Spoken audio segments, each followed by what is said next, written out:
It's back to school, of course, and many parents are faced with preparing lunchboxes every day for their children. Hence, today we're taking a look at fostering healthy eating habits amongst learners.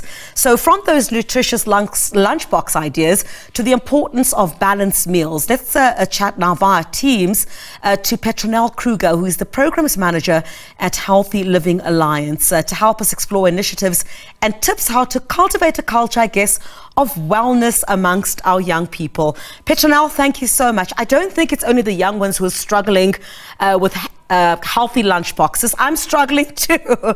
I was saying to a friend of mine during the festive season, picked up a bit of weight because we're eating too much. I need a healthy lunch box too. Help me. Let's help the kids. What do we do? Griselda, thank you so much for having me, and trust me, you're not alone. I think all of us are struggling with that top button of our pants after the holiday seasons. And just maybe to start off by congratulating all of the matrics with their results. Fantastic news. And of course, thinking about what's in our lunch boxes are so important. I'm going to take one step back just to highlight why we should be really concerned with what we pack for our children. We now know that half of South Africans are either overweight or obese, which is a massive indicator for developing non-communicable disease, which is just a collective term for things that we've all seen in our families, which is cancers, heart disease, high blood pressure. So we're now as a country facing a situation where every 2/3 of our countrymen are in fact dying from non-communicable diseases, and it's starting very early. We have really worrying statistics showing that children, 1 in 5 children are developing overweight and obesity. And last year's Statistics South Africa indicated that non-communicable diseases have gone up with 60% in the last 20 years. So this is a really big problem.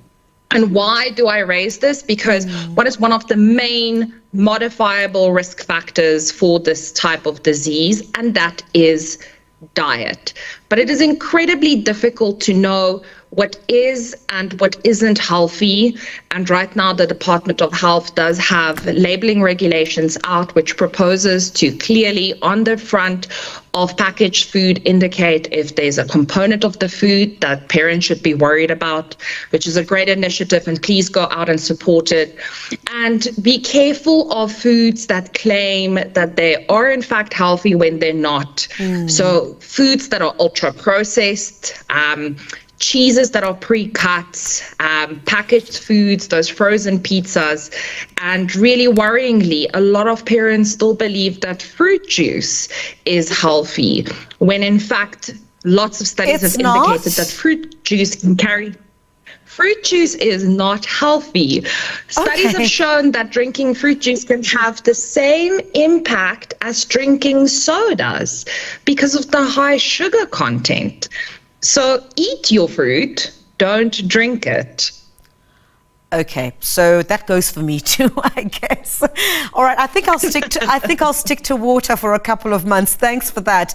But I mean, you spoke to the importance of, really packing healthier lunch boxes for our kids. I don't know if there's any link to it, but the healthier the kids eat, I don't know, I think I read somewhere how they concentrate. How they concentrate, how they absorb, everything that they're being taught is also based to a large degree on what the children eat, what we eat, and how we go about our day.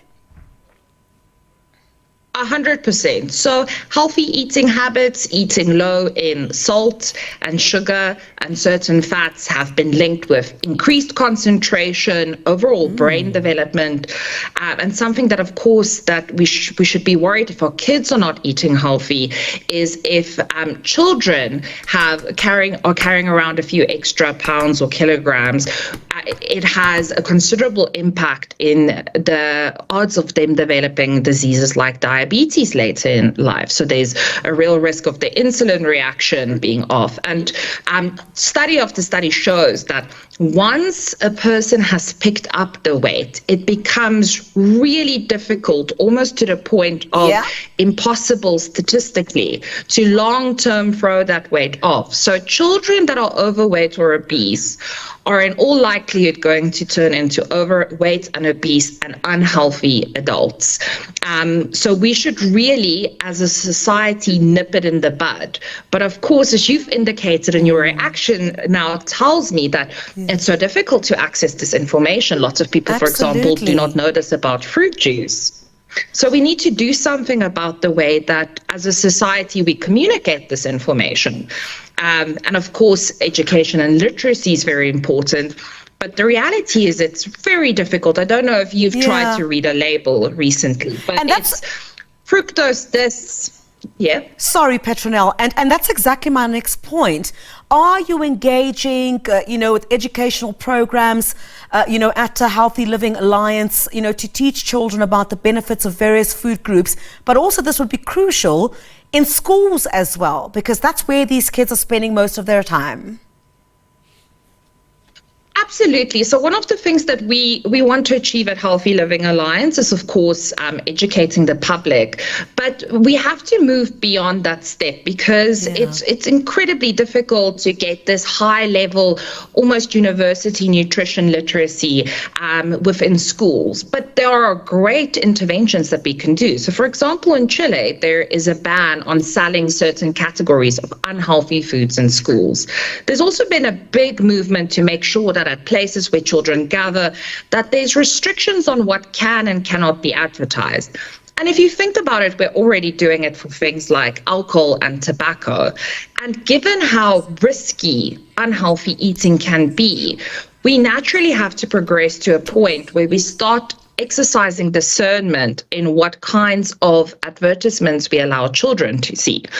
The good news is that within this regulation that the Department of Health proposed, there is an aspect where some of this is to be regulated, but really we need to move much further than that, where we create an environment where children are raised having a demand for healthy food, because recent studies have shown that unhealthy food are equally as addictive as tobacco. So it becomes really problematic, and there's brain links being formed and physiological responses. So it's a misnomer to say that it's about self-discipline and about personal choice, when we've now seen that it's really systematic. It has the same hallmarks of like other types of addiction. It changes the way your brain pathways respond to certain tastes.